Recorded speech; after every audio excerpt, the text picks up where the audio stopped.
Empresas feitas para vencer. Capítulo 04.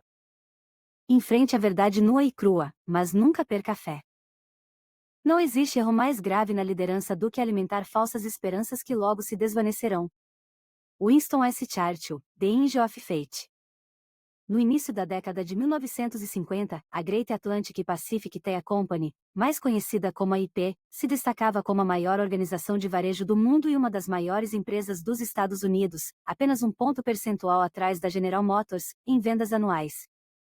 A Kroger, em contrapartida, era uma inexpressiva rede de mercados, menor que a metade da AIP, com um desempenho que mal acompanhava a média do mercado. No entanto, na década de 1960, a IP começou a perder o equilíbrio, enquanto a Kroger começou a lançar as bases de sua transição para se tornar uma empresa excelente. De 1959 até 1973, ambas as empresas estiveram defasadas em relação ao mercado, com a Kroger um pouquinho na frente da IP. Depois disso, as duas empresas trilharam caminhos inteiramente opostos e, ao longo dos 25 anos seguintes, retorno acumulado da Kroger foi 10 vezes superior ao mercado e 8 vezes melhor do que o da IP. Como pôde ocorrer uma inversão assim tão impressionante? E como é que uma empresa tão excepcional como a IP se tornou tão ruim? A IP tinha um modelo perfeito para a primeira metade do século XX, em que duas guerras mundiais e uma depressão impuseram frugalidade aos americanos, hortifrutis baratos e variados, vendidos em lojas utilitárias. Na segunda e mais próspera metade do século, porém, os americanos mudaram. Queriam lojas mais bonitas, maiores, com mais opções. Queriam pão fresquinho, flores, alimentos saudáveis, remédios para resfriado, produtos frescos, 45 marcas de cereais e 10 tipos de leite para escolher. Queriam itens exóticos, como 5 tipos diferentes de brotos de vegetais bem caros, além de várias misturas de proteína em pó e ervas curativas chinesas.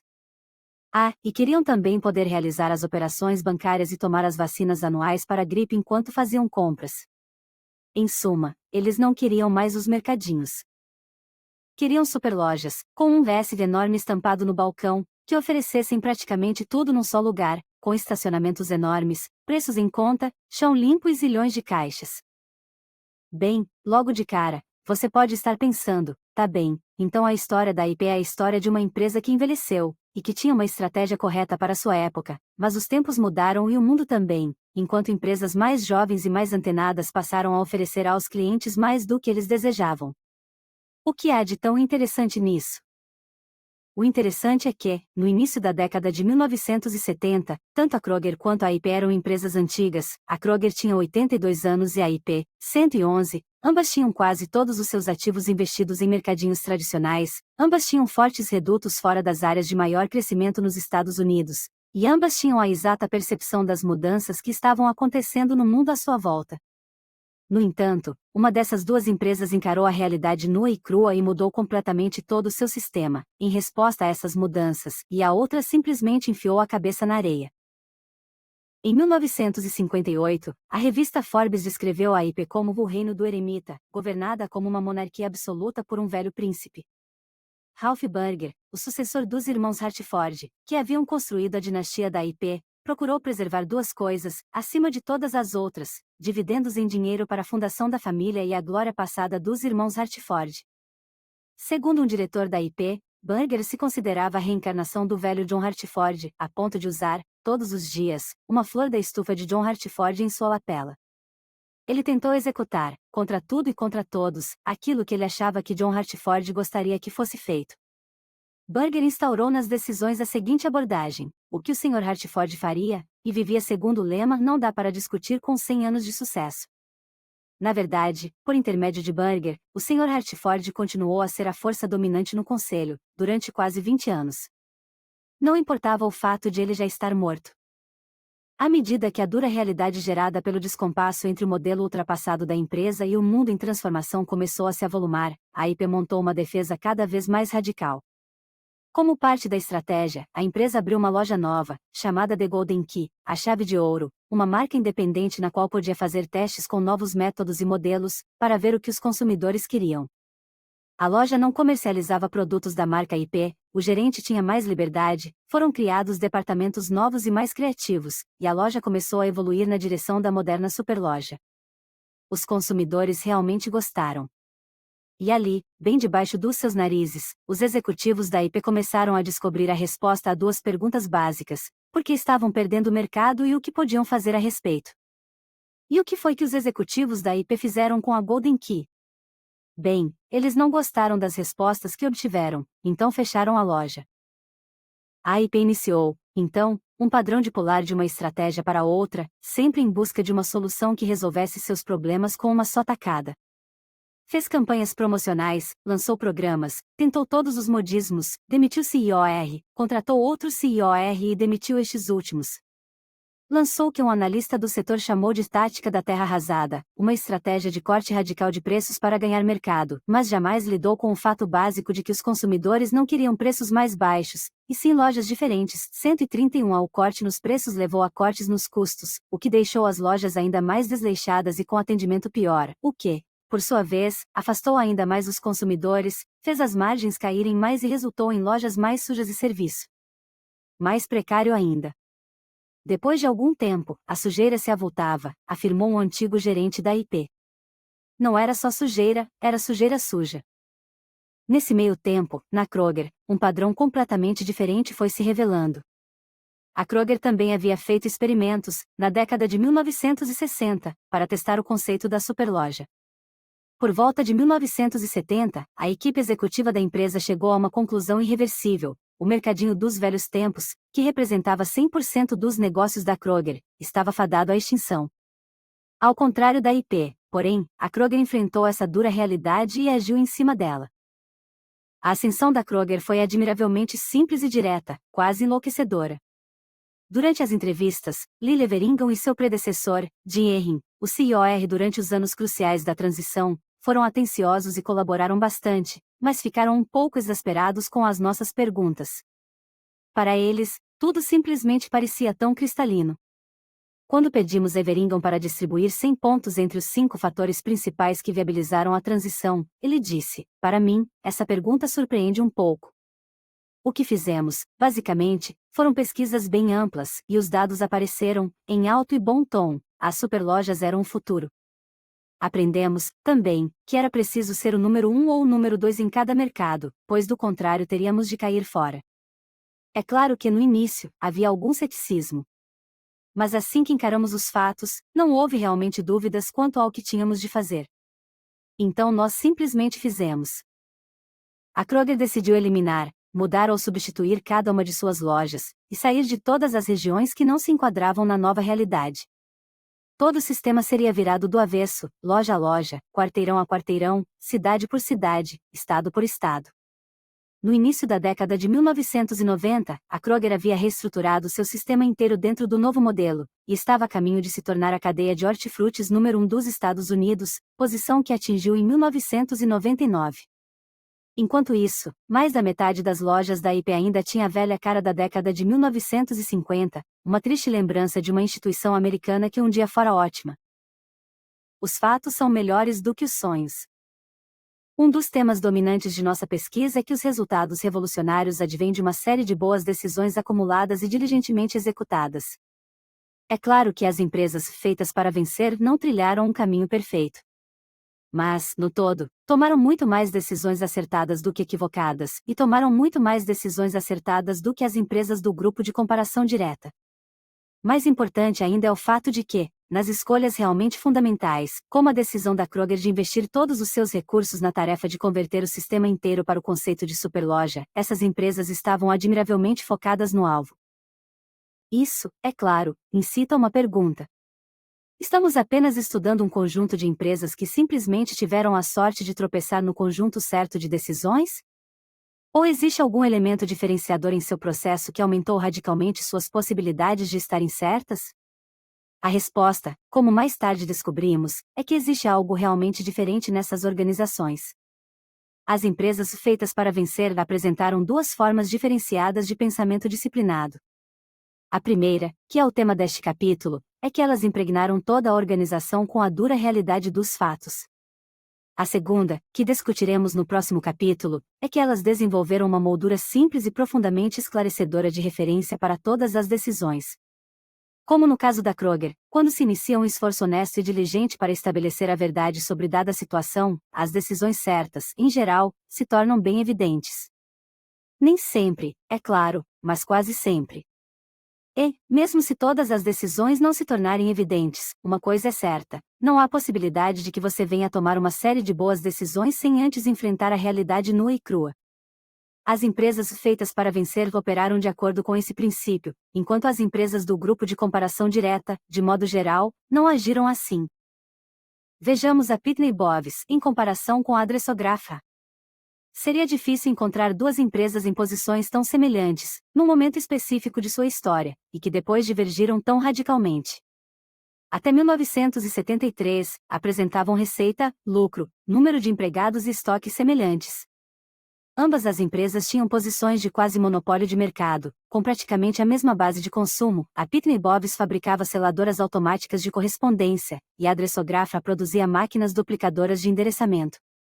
Ambas enfrentaram a realidade iminente de perder seus monopólios. Por volta de 2000, porém, a Pitney Bowes havia crescido a ponto de ter 30 mil empregados e um lucro extra de 4 bilhões de dólares, em comparação com os tristes restos mortais da Adressografa, que faturava menos de 100 milhões de dólares e tinha apenas 670 empregados. Para o acionista, a Pitney Bowes superou a Adressografa na proporção de 3.581 para 1, isso mesmo, 3.581 vezes melhor. Em 1976, um líder visionário e carismático chamado Roy Ash tornou-se o CEO da Adressografa. Autodefinido como um conglomerador, Ash havia construído anteriormente a Litton, mediante um amontoado de empresas que há muito estavam mal das pernas. De acordo com a Fortune, ele tentou usar a Adressografa como plataforma para recuperar, aos olhos do mundo, a sua capacidade de liderança. Ash estabeleceu uma visão para dominar empresas como IBM, Xerox e Kodak, no ramo emergente de automação de escritórios, um plano audacioso para uma empresa que, até então, conquistar apenas o negócio de duplicação de endereços em envelopes. Não há nada de errado em ter uma visão audaciosa, mas Ash se tornou tão obcecado por seu projeto quixotesco que, segundo a Business Week, recusou-se a enfrentar as provas evidentes de que o seu plano estava fadado ao fracasso, e poderia levar com ele o resto da empresa. Ele insistia em desviar dinheiro de setores lucrativos, destruindo o negócio estratégico da empresa ao despejar dinheiro num gambito que tinha poucas chances de sucesso. Mais tarde, quando Ash foi exonerado e a empresa já havia pedido concordata, da qual ela conseguiu sair depois, ele ainda se recusava a enfrentar a realidade e dizia: perdemos algumas batalhas, mas estávamos ganhando a guerra. Mas a Adressografa não estava nem mesmo perto de ganhar a guerra, e todo mundo na empresa sabia disso o tempo todo. E, no entanto, a verdade só foi ouvida quando já era tarde demais. Na realidade, muitas pessoas-chave da Adressografa pularam fora da empresa, desanimadas por não conseguirem fazer a alta gerência enxergar os fatos e lidar com eles. Talvez devêssemos dar ao Sr. Ash algum crédito por ter sido um visionário que tentou elevar sua empresa a altitudes maiores. E, justiça seja feita, o conselho da Adressografa demitiu Ash antes que ele tivesse a chance de levar seus planos até o fim. Mas as evidências apontadas em uma série de artigos respeitáveis, escritos na época, provam que Ash se tornou cego a toda e qualquer realidade que fosse diversa de sua própria visão do mundo. Não há nada de errado em perseguir uma visão de excelência. Afinal de contas, as empresas feitas para vencer também tomaram a decisão de gerar excelência. No entanto, ao contrário das empresas do grupo de comparação direta, as empresas feitas para vencer refinaram continuamente o caminho para a excelência, confrontando-se com a dura realidade dos fatos. Quando você levanta pedras e examina todas as coisas estranhas e retorcidas debaixo delas, você pode recolocar a pedra em cima ou dizer: o meu trabalho é levantar pedras e examinar o que está estranho e retorcido, mesmo quando aquilo que você vê lhe causa um medo horrível. Essa citação, do CEO da Pitney Bowes, Fred Purdue, poderia ter saído da boca de qualquer um dos executivos da Pitney Bowes que entrevistamos. Para ser franco, todos eles nos pareceram um pouco neuróticos e compulsivos em relação à posição da Pitney Bowes no mundo. Nossa cultura é muito hostil à complacência, declarou um dos executivos. Temos mania de achar que aquilo que acabamos de realizar, não importa o quão fantástico possa ser, jamais será bom o suficiente para nos manter na empresa, observou um outro. A primeira reunião do ano da alta gerência da Pitney consistia, como de hábito, numa discussão de 15 minutos sobre o ano anterior. Os resultados eram quase sempre fantásticos, e 2 horas de conversa sobre as coisas retorcidas e assustadoras que poderiam impedir a obtenção de bons resultados no futuro.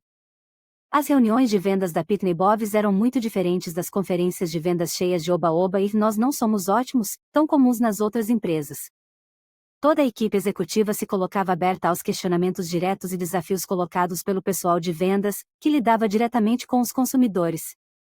A empresa criou uma longa tradição de fóruns, em que as pessoas podiam se levantar e dizer aos executivos seniores tudo o que a empresa estava fazendo de errado, sacudir as coisas estranhas e retorcidas, encontradas debaixo das pedras, na cara deles e dizer: "Veja!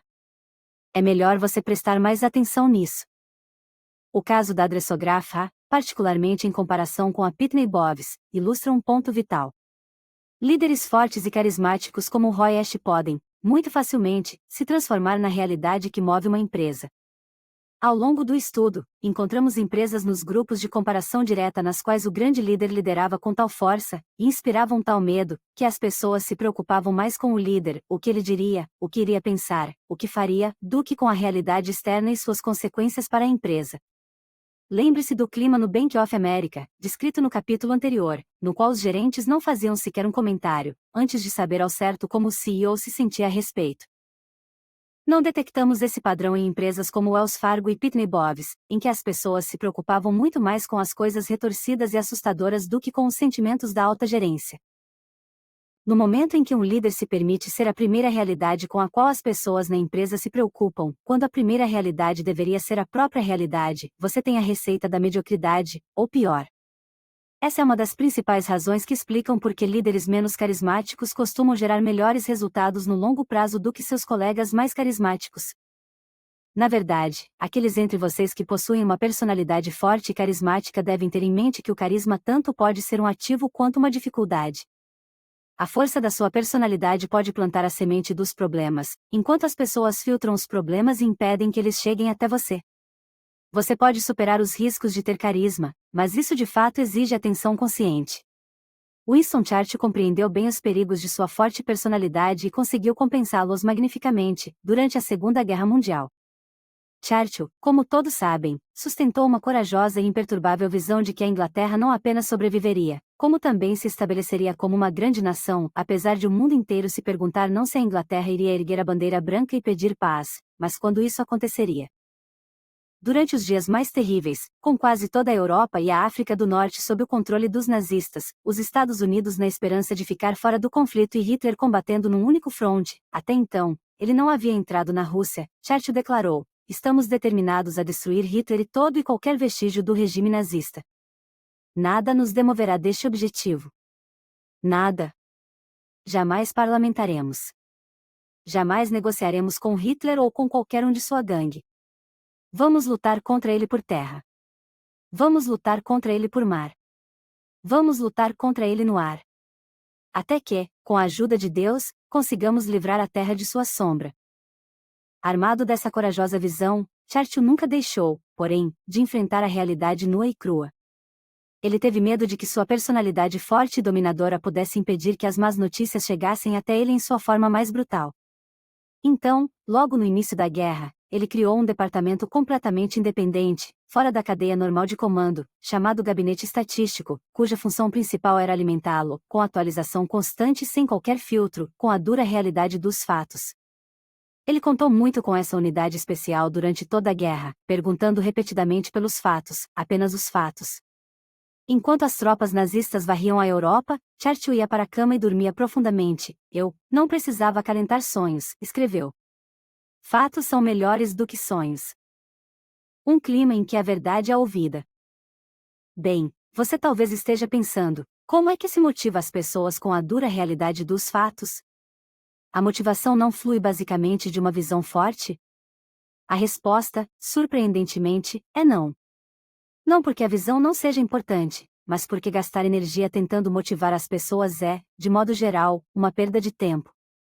Um dos temas recorrentes neste livro é o fato de que, se você tiver sucesso na implementação dessas descobertas, não precisará gastar tempo e energia motivando as pessoas.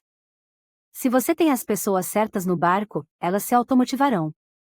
A verdadeira questão, então, passa a ser: como é que se administra de forma a não desmotivar as pessoas? E uma das atitudes individuais mais desmotivantes que você pode tomar é alimentar falsas esperanças, que os fatos logo se encarregarão de destruir. Sim, liderança tem a ver com visão. Mas liderança tem igualmente a ver com criar um clima em que a verdade prevaleça e se enfrente à realidade nua e crua. Existe uma imensa diferença entre a oportunidade de ter voz e a oportunidade de ser ouvido. Os líderes das empresas que trilharam o caminho da excelência compreenderam essa distinção e criaram uma cultura em que as pessoas têm uma tremenda oportunidade de ser ouvidas e, em última análise, onde a verdade possa prevalecer. De que forma se cria um clima em que a verdade prevalece?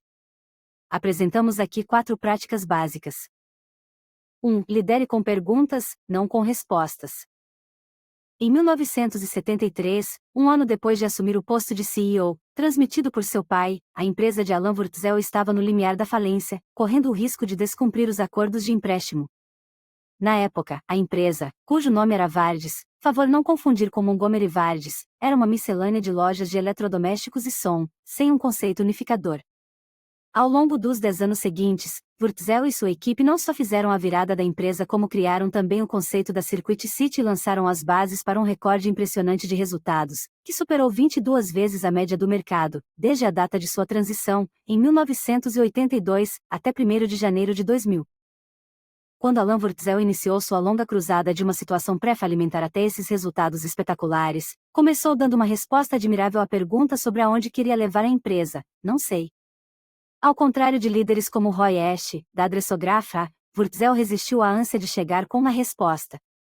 Em vez disso, logo que colocou as pessoas certas no barco, começou não com respostas, e sim com perguntas. Alan era uma verdadeira chama, declarou um membro do conselho. Tinha uma grande habilidade para fazer perguntas que eram extremamente oportunas. Tivemos alguns debates ótimos, na sala do conselho. Nunca era como um espetáculo coreografado ao qual a gente assiste passivamente, depois esquece e sai para almoçar. 157 Na verdade, Wurtzel se destaca como um dos poucos CEOs de uma grande corporação que faz mais perguntas aos membros do conselho do que estes a ele. Wurtzel utilizava a mesma abordagem com sua equipe executiva, vivia pressionando constantemente, sondando e sacudindo a todos com perguntas. Em cada passo do caminho, Wurtzel continuava a perguntar até ter um quadro claro da realidade e de suas implicações. Eles costumavam me chamar de promotor, porque eu insistia numa pergunta, afirmou Wurtzel. Sabe, como um bulldog, eu não largava até entender tudo. Por quê, por quê, por quê? Assim como Wurtzel, os líderes em cada uma das transições de empresa boa para empresa excelente agiam num estilo um tanto socrático. Além do mais, eles usavam as perguntas por uma só razão: para entender. Não usavam as perguntas como forma de manipulação: você não concorda comigo, ou como forma de culpar ou diminuir os outros, porque você fez toda essa bagunça. Quando interrogamos os executivos sobre as reuniões da alta gerência durante a fase de transição, eles afirmaram que passavam a maior parte do tempo só tentando entender. Os líderes das empresas feitas para vencer aproveitavam particularmente reuniões informais, nas quais se encontravam com equipes de gerentes e empregados sem qualquer roteiro, pauta ou lista de ações para se discutir. Em vez disso, começavam com perguntas do tipo: e aí, o que você tem em mente, o que você pode contar para nós, pode me ajudar a entender isso, com o que devemos nos preocupar? Essas reuniões sem pauta se transformaram num fórum em que as realidades correntes tendiam a vir à tona. Liderar uma empresa da condição de boa à condição de excelente não significa trazer as respostas prontas e depois motivar todo mundo para seguir sua visão messiânica. Significa ter humildade para captar o fato de que você ainda não compreende o bastante para ter as respostas e depois fazer as perguntas que levarão aos melhores insights possíveis. 2. Envolva-se no diálogo e no debate, não na coação. Em 1965, seria difícil uma empresa estar pior que a Nucor. Só uma de suas divisões dava lucro, todas as outras sorviam recursos. A empresa não tinha uma cultura da qual pudesse se orgulhar. Não tinha direção coerente. Estava à beira da falência. Na época, a Nucor era oficialmente conhecida como a Corporação Nuclear da América, o que refletia sua orientação para produtos voltados para a energia nuclear, como a sonda de cintilação, acredite se quiser, era esse mesmo nome, utilizada para medir radiação. A empresa havia adquirido uma série de empreendimentos que não tinham relação com seu negócio, em áreas como fornecimento de semicondutores, materiais das terras raras, copiadoras eletrostáticas para escritório e vigas de telhado.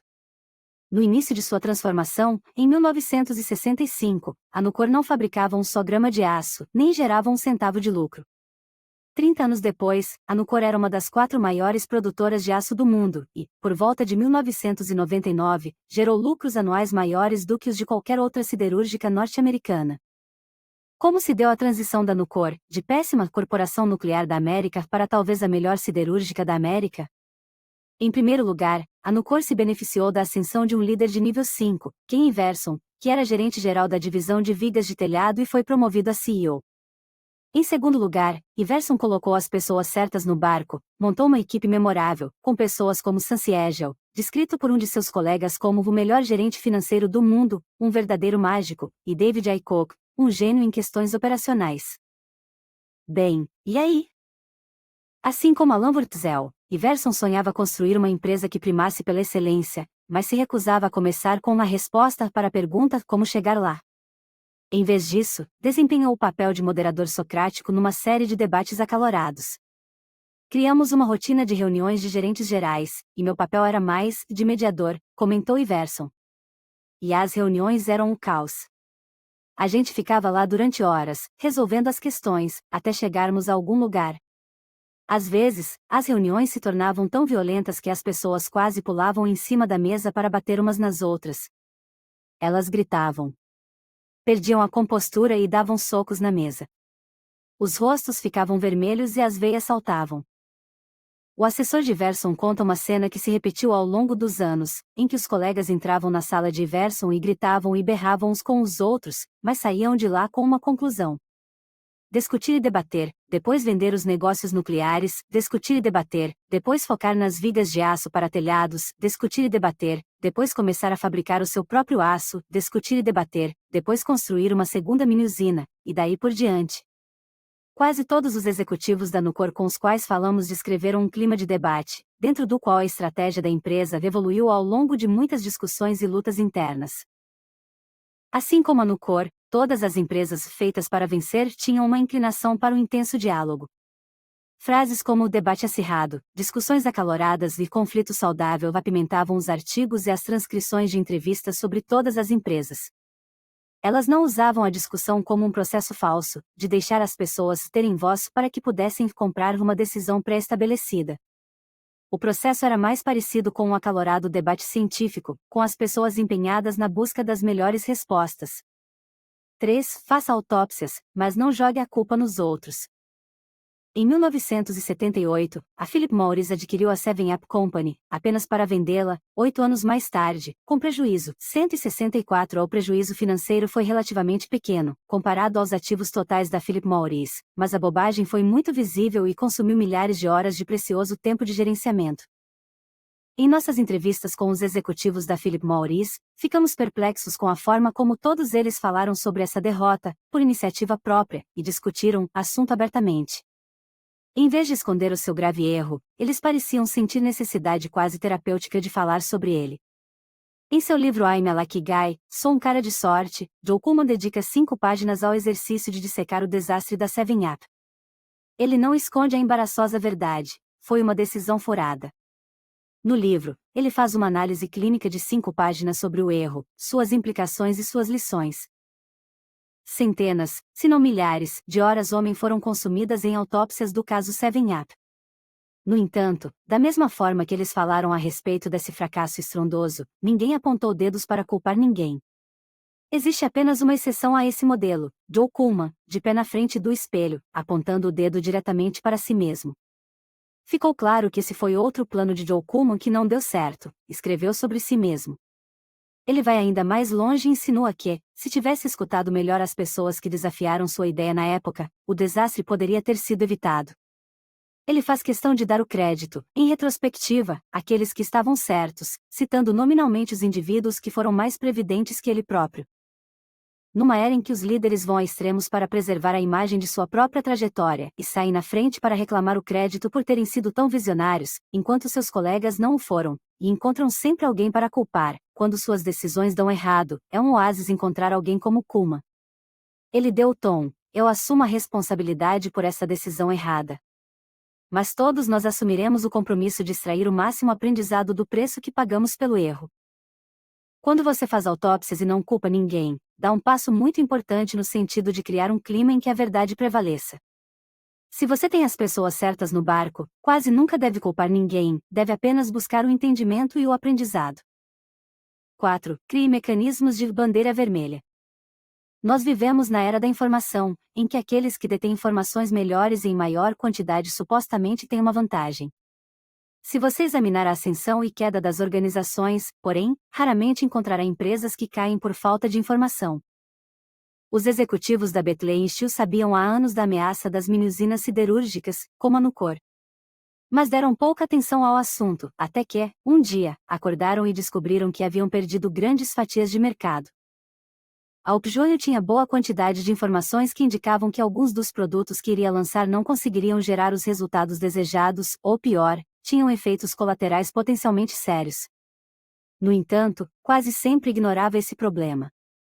No caso específico do Alcyon, por exemplo, uma pessoa de dentro da empresa foi citada na Newsweek ao afirmar que descartar as preocupações com a segurança do Alcyon tinha se transformado, virtualmente, em política da empresa. Em outro caso em que a Upjohn se viu sob fogo cruzado, classificou seus problemas como publicidade adversa, em vez de enfrentar a realidade de suas próprias deficiências. Os executivos do Bank of America tinham bastante informação sobre os fatos reais da desregulamentação e, no entanto, não conseguiram enfrentar a grande implicação desses fatos. No mundo desregulamentado, os serviços bancários seriam uma commodity, e os velhos privilégios e refinadas tradições do setor bancário acabariam para sempre. E o banco não aceitou completamente esse fato até a hora em que perdeu 1,8 bilhão de dólares. Em contrapartida, Cal Richard, da Wells Fargo, chamado por seu predecessor de O Último Realista, enfrentou logo de cara a realidade nua e crua da desregulamentação. Desculpem, amigos banqueiros, mas não podemos preservar mais a classe. Temos de ser homens de negócios e dar a mesma atenção que o McDonald's dá aos custos e à eficácia. Na verdade, não encontramos provas de que as empresas feitas para vencer tinham mais ou menos informação do que as empresas do grupo de comparação direta. Nenhuma. Ambos os conjuntos de empresas tinham acesso virtualmente idêntico a boas informações. A chave, então, não está em informações melhores, e sim em transformar a informação em informação que não pode ser ignorada. Uma forma particularmente poderosa de realizar isso é por meio dos mecanismos chamados de bandeira vermelha. Permita-me usar um exemplo pessoal para ilustrar a ideia. Quando eu ensinava pelo método de cases na Faculdade de Administração de Stanford, entregava a cada aluno do MBA uma folha de papel vermelho brilhante, tamanho carta, com as seguintes instruções: esta é a sua bandeira vermelha para o trimestre. Se você levantar sua mão com sua bandeira vermelha, a classe inteira vai parar para ouvi-lo. Não há restrições quanto a quando e como usar sua bandeira vermelha, a decisão está inteiramente em suas mãos. Você pode usá-la para fazer uma observação, partilhar uma experiência pessoal, apresentar uma análise, discordar do professor, desafiar um CEO, responder a um colega de classe, fazer uma pergunta, dar uma sugestão ou seja lá o que for. Sua bandeira vermelha só pode ser usada uma vez durante o trimestre. Sua bandeira vermelha é intransferível, você não pode dá-la ou vendê-la a outro colega. Ao lançar a ideia da bandeira vermelha, eu não tinha noção do que iria acontecer a cada dia, na classe. Em uma das situações, um aluno usou a bandeira vermelha para declarar: Professor Collins, acho que sua aula está muito ruim hoje. O senhor está induzindo demais os alunos com suas perguntas e reprimindo nossa capacidade de pensar livremente. Deixe-nos pensar por nós mesmos. A bandeira vermelha me colocou diante da dura realidade de que meu próprio estilo de questionar se interpôs no caminho do aprendizado das pessoas. Uma pesquisa com os estudantes, no final do trimestre, teria me dado a mesma informação. Mas a bandeira vermelha, em tempo real, na frente de todo mundo na sala de aula, transformou a informação sobre as deficiências da aula numa informação que eu absolutamente não podia ignorar. Tirei a ideia do mecanismo da bandeira vermelha de Bruce Wolpert, que instituiu um instrumento particularmente poderoso chamado Pague Menos, em sua empresa, a Granite Rock. O Pague Menos dá total poder ao consumidor para decidir se deve pagar determinada fatura, e quanto deve pagar, com base em sua própria avaliação subjetiva de até que ponto ele se sente satisfeito com qualquer produto ou serviço. O consumidor não precisa devolver o produto, nem ligar para a Graniteroc para obter autorização. Ele simplesmente faz um círculo no item problemático na fatura, deduz o valor deste do total e envia um cheque no valor do saldo resultante. Quando perguntei a Volpert suas razões para instituir o Pague Menos, ele respondeu: você consegue obter um monte de informações através das pesquisas com o consumidor, mas sempre encontra maneiras de justificar os dados apurados. Com o Pague Menos, não há como não dar atenção aos dados. Em geral, você não descobre que um consumidor está insatisfeito até perdê-lo de vez. O Pague Menos funciona como um primeiro alerta que nos obriga a fazer ajustes rapidamente, muito antes de perdermos aquele cliente. Para ser bem claro, de modo geral nós não encontramos mecanismos do tipo bandeira vermelha tão fortes como o Pague Menos nas empresas feitas para vencer. Apesar disso, decidi incluir aqui esta ideia por insistência do assistente de pesquisa Leinor Nunn. Ele, que me ajudou a pesquisar e cotejar sistematicamente os mecanismos identificados nas empresas para outro projeto de pesquisa, tem o argumento incontestável de que, se você é um verdadeiro líder de nível 5, talvez não precise de mecanismos do tipo bandeira vermelha. Mas se você ainda não é um líder de nível 5, ou se sofre a ameaça do carisma, os mecanismos de bandeira vermelha representam uma ferramenta prática e útil para transformar a informação em informação que não pode ser ignorada, e também para criar um clima no qual a verdade seja ouvida. Fé inabalável diante da realidade nua e crua. Quando a Procter & Gamble invadiu os negócios no setor de papel, no final da década de 1960, a Scott Paper, até então a líder, simplesmente se resignou passivamente a ficar em segundo lugar, e começou a buscar formas de diversificar suas atividades. Em 1971, a empresa fez com seus analistas uma reunião que foi uma das mais deprimentes de que já participei, declarou um analista. A gerência praticamente jogou a toalha e disse: "Para nós chega." A empresa, antes tão cheia de orgulho, começou a olhar para a concorrência e afirmar: "É assim que a gente se compara com a melhor", e suspirava: "Bem, pelo menos existe gente pior do que nós nesse ramo." Em vez de descobrir como partir para a ofensiva e ganhar, a Scott tentou apenas proteger o que ainda tinha. Ao conceder a melhor fatia do mercado à Procter & Gamble, a Scott esperava que, escondida na categoria B, o grande monstro que havia invadido seu território a deixasse em paz. A Kimberly-Clark, por sua vez, não encarou a concorrência com a Procter & Gamble como uma ameaça, e sim como um ativo. Darwin Smith e sua equipe sentiram-se inspirados pela ideia de se levantar contra a melhor, e viram nisso uma oportunidade de tornar a Kimberly-Clark melhor e mais forte. E também acharam que o desafio seria uma forma de estimular a veia competitiva dos empregados da empresa, em todos os níveis.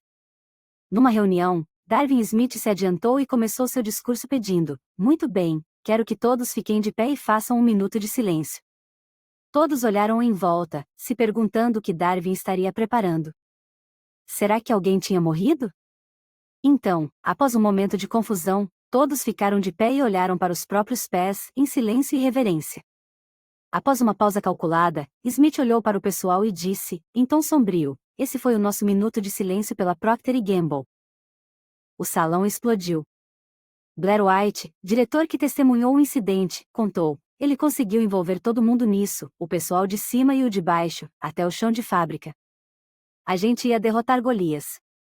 174 a mais tarde, Wayne Sanders, o sucessor de Smith, nos descreveu o imenso benefício que foi concorrer com a melhor. Poderíamos ter um adversário melhor do que a Procter & Gamble? De jeito nenhum. Digo isso porque nós respeitamos demais essa empresa. Eles são maiores do que nós. São muito talentosos. São excelentes em marketing. E derrotam sem dó nem piedade todos os seus concorrentes, exceto a Kimberly-Clark. Essa é uma das coisas que nos deixam tão orgulhosos. As reações diferentes da Scott Paper e da Kimberly-Clark diante da Procter & Gamble nos levam a um ponto crucial. Na hora de enfrentar a dura realidade dos fatos, as empresas feitas para vencer se tornaram mais fortes e flexíveis, não mais fracas e desanimadas. Existe uma sensação de plenitude que vem do ato de encarar de frente as verdades e dizer: "Nunca vamos desistir. Nunca vamos capitular. Pode levar um tempo enorme, mas nós vamos encontrar um jeito de vencer." Robert Aders, da Kroger, resumiu isso perfeitamente no final de sua entrevista, ao descrever a psicologia da equipe da Kroger enquanto enfrentava a assustadora tarefa, que durou 20 anos, de virar metodicamente pelo avesso todo o sistema da empresa. Havia certa dose de certo naquilo que estávamos fazendo. Tínhamos uma vontade muito forte de viver, a sensação de que nós éramos a Kroger estava aqui antes e vai estar aqui muito depois que nos formos e, por Deus, nós vamos vencer essa guerra. Nem que leve 100 anos, mas nós persistiremos durante 100 anos, se preciso for. Ao longo de nossa pesquisa, éramos continuamente lembrados das pesquisas de resistência conduzidas pelo International Committee for the Study of Victimization, Comitê Internacional para o Estudo da Vitimização. Nessas pesquisas, fazia-se a análise de pessoas que haviam sofrido sérias adversidades, pacientes de câncer, prisioneiros de guerra, vítimas de acidentes, etc., e sobreviveram.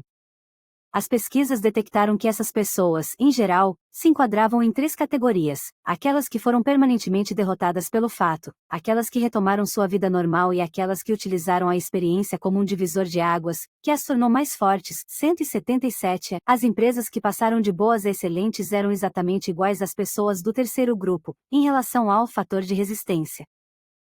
Quando a Fannie Mae iniciou sua transição, no início da década de 1980, quase ninguém apostou no sucesso, quanto mais em excelência. A Fannie Mae tinha 56 bilhões de dólares investidos em empréstimos que davam prejuízo. Recebia em média 9% de juros em sua carteira hipotecária, mas tinha de pagar até 15% em cima do débito que ela gerava. Multiplique essa diferença por 56 bilhões de dólares e obterá um número negativo muito grande. Além do mais, por força da concessão, a Fannie Mae não podia diversificar fora da atividade hipotecária.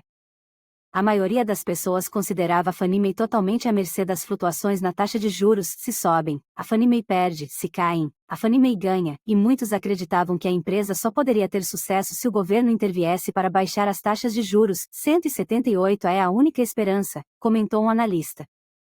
Mas não foi assim que David Maxwell e sua equipe viram a situação. Eles nunca titubearam em sua crença e enfatizaram sempre, em suas entrevistas conosco, que sua meta nunca foi simplesmente sobreviver, mas triunfar, no final, como uma excelente empresa. Sim, a taxa de juros era uma dura realidade, que não iria desaparecer num passe de mágica. A Fannie Mae não tinha escolha senão tornar-se o melhor player do mercado de capitais do mundo no gerenciamento das taxas de risco de hipotecas. Maxwell e sua equipe trabalharam para criar um novo modelo de negócios, que dependia menos das taxas de juros, e que envolvia a invenção de instrumentos muito sofisticados para o financiamento de hipotecas. A maioria dos analistas respondeu com escárnio. Quando você tem 56 bilhões de dólares empatados em empréstimos inadimplentes, falar sobre um novo programa é piada, declarou um deles. É como se a Chrysler, que na época pedia garantias do governo para empréstimos, para evitar a falência, decidisse começar a fabricar aviões. Após concluir minha entrevista com David Maxwell, perguntei como ele e sua equipe lidaram com os pessimistas durante aquele período negro. Internamente, esse nunca foi um assunto a ser tratado, observou ele. É claro que tivemos de parar de fazer uma série de besteiras, e tivemos de inventar um conjunto inteiramente novo de instrumentos financeiros. Mas jamais consideramos a possibilidade de fracasso. Íamos usar a calamidade como oportunidade de reconstruir a Fannie Mae e transformá-la numa empresa que primasse pela excelência. Durante uma reunião de pesquisa, uma das integrantes da equipe comentou que a Fannie Mae lhe fazia lembrar a antiga série de televisão, O Homem de 6 milhões de dólares, com Lee Majors. O tema da série é um astronauta que sofre um violento choque enquanto testava um veículo para aterrissagem lunar num deserto no sudoeste dos Estados Unidos. Em vez de simplesmente tentar salvar o paciente, os médicos o redesenharam completamente e fizeram dele um ciborgue super-humano, instalando instrumentos robóticos movidos à energia atômica, tais como um poderoso olho esquerdo e membros mecânicos. Da mesma forma, David Maxwell e sua equipe não usaram o fato da Fannie Mae estar sangrando e à beira da morte como pretexto para simplesmente reestruturar a empresa. Usaram-no como oportunidade para criar algo mais forte e mais poderoso. Passo a passo, dia a dia, mês a mês, a equipe da Fannie Mae reconstruiu todo o modelo do negócio em torno da gestão de riscos e remodelou a cultura corporativa, transformando-a numa máquina de elevado desempenho, que rivalizava com qualquer empresa financeira de Wall Street e que, ao final, veio a gerar um retorno acionário quase 8 vezes maior que o mercado, ao longo de 15 anos. O paradoxo Stockdale. É claro que nem todas as empresas que fizeram a transição de boas a excelentes enfrentaram uma crise tão terrível quanto a da Fannie Mae. Mas todas elas passaram por consideráveis reveses, de um tipo ou de outro, em sua traje 6 ria para a excelência, a Gillette e as batalhas das ofertas de compra, a Nucor e as importações, a Wells Fargo e a desregulamentação, a Pitney Bowes e a perda do monopólio, o laboratório Abbott e um enorme recall de produtos, a Kroger e a necessidade de substituir quase 100% de suas lojas, e assim por diante. Em todos os casos, a equipe gerencial reagiu com uma poderosa dualidade psicológica. De um lado, aceitaram corajosamente a realidade nua e crua, do outro, mantiveram uma fé inabalável no jogo final, e o compromisso de triunfar como uma empresa excelente, a despeito da dura realidade dos fatos. Decidimos chamar essa dualidade de paradoxo Stockdale. O nome se refere ao almirante de Stockdale, que foi o militar americano de mais alta patente a viver no campo de prisioneiros de guerra Hanoi Hilton, no auge da Guerra do Vietnã. Torturado mais de 20 vezes em seus 8 anos de cativeiro, de 1965 a 1973, Stockdale viveu a guerra sem qualquer direito de prisioneiro, sem data para ser libertado e sem qualquer certeza se sobreviveria para reencontrar sua família. Ele colocou sobre seus ombros a responsabilidade do comando e fez tudo o que pôde para criar condições que aumentassem o número de prisioneiros que pudessem sobreviver sem maiores danos, enquanto travava uma batalha interna contra seus captores e suas tentativas de usar os prisioneiros como instrumento de propaganda enganosa. Num determinado ponto, chegou a bater em si mesmo com um tamborete e a se cortar com uma lâmina de barbear, se ferindo de propósito, para que não pudesse ser filmado como exemplo de prisioneiro bem tratado. Trocou informações de inteligência secreta com sua esposa por meio de cartas, sabendo que a descoberta significaria fatalmente mais tortura e talvez a morte. Instituiu regras que ajudavam as pessoas a lidar com a tortura. Ninguém consegue resistir indefinidamente à tortura, então ele criou um sistema escalonado. Depois de X minutos você pode dizer determinadas coisas, que deu aos prisioneiros mais chance de sobreviver. Instituiu um elaborado sistema interno de comunicação para reduzir a sensação de isolamento que seus captores tentavam criar. O sistema utilizava uma matriz 5x5 de códigos de batidas para os caracteres alfanuméricos. Toque-toque equivalia à letra A, toque-pausa toque-toque equivalia à letra B, toque-toque pausa toque equivale à letra F, e assim por diante, para 25 letras, e dobrando no caso do K. Num determinado ponto, durante um silêncio imposto, os prisioneiros usaram esfregões e panos de chão para escrever o código no pátio central, desenhando um nós chamamos para Stockdale, no terceiro aniversário de sua captura. Depois que foi solto, Stockdale se tornou o primeiro oficial de 3 estrelas da história da Marinha a usar, juntas, as asas de aviador e a medalha de honra do Congresso, 183. Você pode entender, portanto, a minha ansiedade diante da perspectiva de passar parte de uma tarde com Stockdale.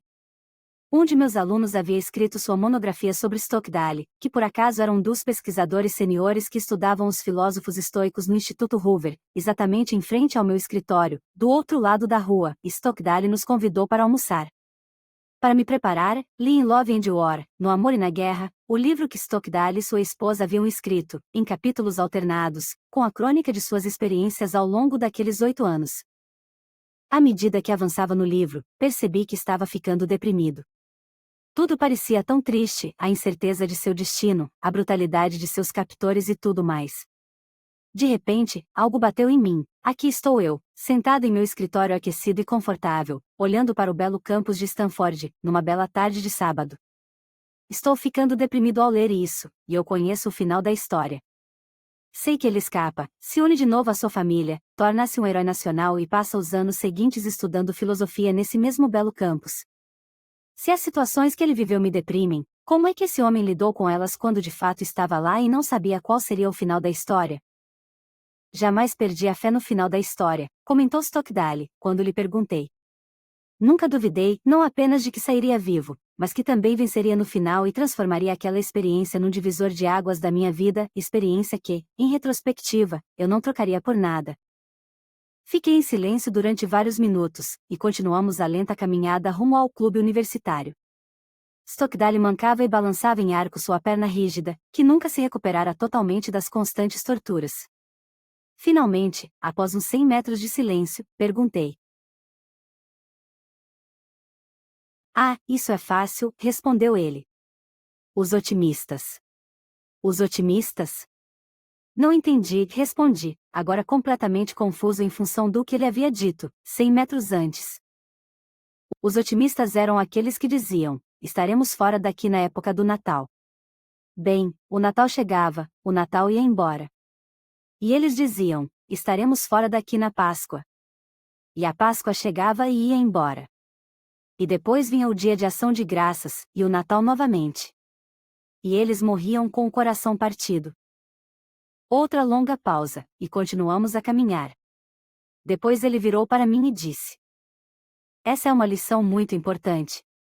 Você nunca deve confundir a fé que você tem de que vai vencer no final, que você nunca pode se dar ao luxo de perder, com a disciplina de enfrentar a realidade nua e crua de sua atual situação, seja ela qual for. Até hoje trago em minha memória a imagem mental de Stockdale advertindo os otimistas: nós não vamos sair daqui no Natal. Vocês precisam enfrentar isso. Aquela conversa com o almirante Stockdale ficou dentro de mim e, na verdade, teve profunda influência em meu próprio desenvolvimento. A vida é injusta, às vezes a nosso favor, às vezes contra nós. Todos nós vamos passar por decepções e circunstâncias massacrantes ao longo do caminho, retrocessos para os quais não existe uma razão, ninguém a quem culpar. Pode ser doença, ferimentos, um acidente, a perda de um ente querido, ser engolido numa reviravolta política, ser capturado no Vietnã e jogado no campo de prisioneiros de guerra por 8 anos. O que diferencia as pessoas, Stockdale me ensinou, não é a presença ou ausência de dificuldades, e sim a forma como elas lidam com as inevitáveis dificuldades da vida. Fios da vida, o paradoxo Stockdale. Você deve manter a fé no fato de que vai vencer no final e também precisa enfrentar a realidade nua e crua de sua atual situação. Provou ser poderoso para se sair forte, e não enfraquecido, das dificuldades, não só para mim, mas para todos aqueles que aprenderam a lição e tentaram aplicá-la. O paradoxo Stockdale. Mantenha a fé em que você vai vencer no final, independentemente das dificuldades. E, ao mesmo tempo, enfrente a realidade nua e crua de sua atual situação, seja ela qual for. Jamais considerei, na verdade, minha caminhada com Stockdale parte de minha pesquisa sobre as empresas excelentes, classifico aquele momento como uma lição mais pessoal do que corporativa. No entanto, à medida que íamos desvendando as evidências da pesquisa, eu continuava retornando mentalmente àquele momento. Até que um dia, durante uma reunião da equipe de pesquisa, dividi com todos a história de Stockdale. Fez-se silêncio em volta da mesa quando eu terminei, e eu pensei, eles devem estar achando que eu estou realmente perdido. Então, Duane Duffy, uma integrante quieta e atenciosa da equipe, que havia feito a análise da IP versus a Kroger, observou: é exatamente com isso que venho lutando. Tenho tentado captar a diferença fundamental entre a IP e a Kroger. E é esta: a Kroger era igual a Stockdale, e a IP igual aos otimistas que sempre achavam que iam sair no Natal.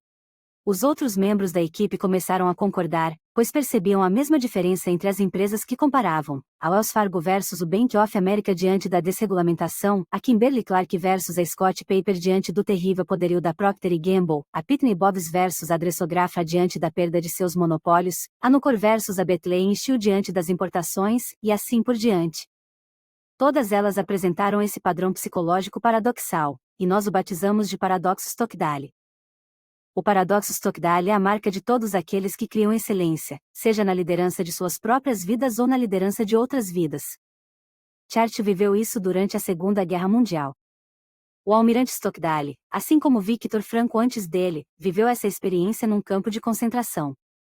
E, ainda que as nossas empresas feitas para vencer não possam dizer que viveram a glória de salvar o mundo livre ou a profunda experiência de viver num campo de prisioneiros de guerra, todas elas abraçaram o paradoxo Stockdale.